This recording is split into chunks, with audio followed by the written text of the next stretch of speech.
ಇಲಾಖೆಯಿಂದ ನಮ್ಮ ಪೂರ್ಣಿಮಾ ಮೇಡಮ್ ಅವರು ಅವ್ರ ಇಲಾಖೆಗೆ ಸಂಬಂಧಪಟ್ಟಂಗೆ ತಮ್ಮನ್ನು ಉದ್ದೇಶಿಸಿ ಮಾತಾಡ್ತಾರೆ. ಪ್ರಪೋಸಲ್ ಒಂದು ಅಪ್ಲಿಕೇಶನ್ ಕೊಡಕ್ಕೆ ಹೇಳಿದೆ ನಾನು. ಅಪ್ಲಿಕೇಶನ್ ತಗೊಂಡು ಅದನ್ನು ಮತ್ತೆ ಜಂಟಿ ಸರ್ವೆಗೆ ಹಾಕ್ಬಿಟ್ಟು ಸರಿ ನಾನು ಇವ್ರ ಹತ್ರ ಮಾತಾಡಿ ನಮ್ಮ ರೆವಿನ್ಯೂ ಇಲಾಖೆ ಕಡೆಯಿಂದ ಅದನ್ನು ಮತ್ತೊಂದ್ಸಲ ಸರ್ವೆ ಮಾಡ್ಕೊಡೋಣ. ಮತ್ತೆ ಚಿಕ್ಕಬಳ್ಳಾಳಿದು ನಮ್ಗೆ ಅವ್ರು ಜಾಗ ಕೊಟ್ಟಿದ ತಕ್ಷಣ ನಾವು ಅದಕ್ಕೆ ಕಾಂಪೌಂಡ್ ವ್ಯವಸ್ಥೆ ಮಾಡ್ಕೊಡ್ತೀವಿ. ಮತ್ತೆ ತಗೊಂಡಿದ್ದೀನಿ. ದಯವಿಟ್ಟು ಯಾರಾದ್ರೂ ನೀವಾದ್ರೂ ಮಾಡ್ಬೋದು ಅಥವಾ ನಮ್ಮ ಸದಸ್ಯರು ಅಧ್ಯಕ್ಷ ಕಡೆಯಿಂದಾದ್ರೂ ಮಾಡಿಸ್ಬೋದು.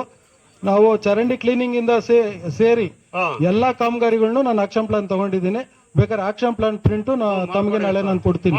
ಯಾವ್ಯಾವ ಕೆಲಸ ಸೇರಿಸಿದ್ದೀರಿ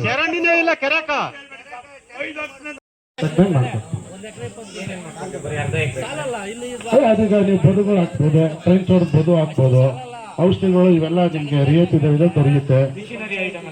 ಮಿಷನರಿಗೆ ಏನು 1 ಎಕರೆ ಇರಬೇಕು ಅದೇನು ಕಡ್ಡಾಯ ಇಲ್ಲ. ಮಿಷನರಿಗೆ ಅರ್ಧ ಎಕರೆ ಕೊಡ್ತಾರೆ. ನಿಮ್ದು ರೋಟರಿ ಆಗ್ಬೋದು, ಸ್ಪ್ರೇಯರ್ ಆಗ್ಬೋದು, ಪವರ್ ವೀಡರ್ ಆಗ್ಬೋದು, ಕಳೆ ತೆಗಿಯೋದು ಇವಕ್ಕೆಲ್ಲ ಏನೋ ಇದಿಲ್ಲ. ಕೃಷಿ ಹೊಂಡಕ್ಕೆ ಮಾತ್ರ 1 ಎಕರೆ ಇರಬೇಕು ಅನ್ನೋದು ರೂಲ್.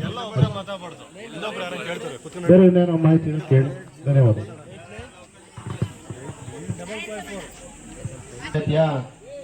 ಗ್ರಾಮ ಸಭೆಯ ಅಧ್ಯಕ್ಷತೆಯನ್ನು ವಹಿಸತಕ್ಕಂತ ಗ್ರಾಮ ಪಂಚಾಯತಿ ಅಧ್ಯಕ್ಷರಾದಂತ ಸುಧಾ ಶ್ರೀನಿವಾಸ್ ಅವರೇ, ಉಪಾಧ್ಯಕ್ಷರಾದಂತ ಬಿಂದು ಅವರೇ ಹಾಗೂ ಎಲ್ಲ ಗ್ರಾಮ ಪಂಚಾಯತಿಯ ಗೌರವಾನ್ವಿತ ಸದಸ್ಯರೇ, ಗ್ರಾಮ ಪಂಚಾಯತಿಯ ಮಾಜಿ ಅಧ್ಯಕ್ಷರಾದಂತ ರಮೇಶ್ ಬಾಬು ಅವರೇ, ವೈರಾಬ್ ಗ್ರಾಮ ಪಂಚಾಯತಿಯ ಇನ್ನೊಬ್ಬ ಮಾಜಿ ಅಧ್ಯಕ್ಷರಾದಂತ ನಂಜೇಗೌಡ್ರೆ, ಅಧ್ಯಕ್ಷರಾದಂತ ರಾಮಚಂದ್ರಪ್ಪನವರೇ ಹಾಗೂ ಕಂದಾಯ ಇಲಾಖೆಯನ್ನ ಬರ್ತಕ್ಕಂಥ ವ್ಯಕ್ತಿಗವಾಗಿ ಅಭಿನಂದನೆಯನ್ನು ಸಲ್ಲಿಸ್ತಾ ಇದ್ದೀನಿ. ವಂದನಾ ನಮ್ಮ ಮಾಸ್ಟರ್ ಅಂತ. ಧನ್ಯವಾದಗಳು ರವಿಣ್ಣವ್ರಿಗೆ.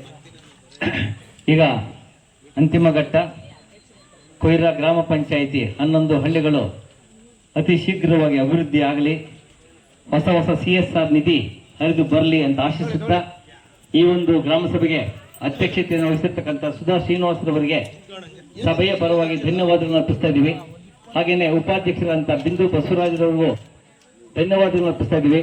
ಹಾಗೇನೆ ಎಲ್ಲ ಸಬ್ಸ್ಕ್ರೈಬ್ ಮಾಡಿ ಹಾಗೆ ಕೆಳಗೆ ಕಾಣುವ ಬೆಲ್ ಬಟನ್ ಕ್ಲಿಕ್ ಮಾಡಿ.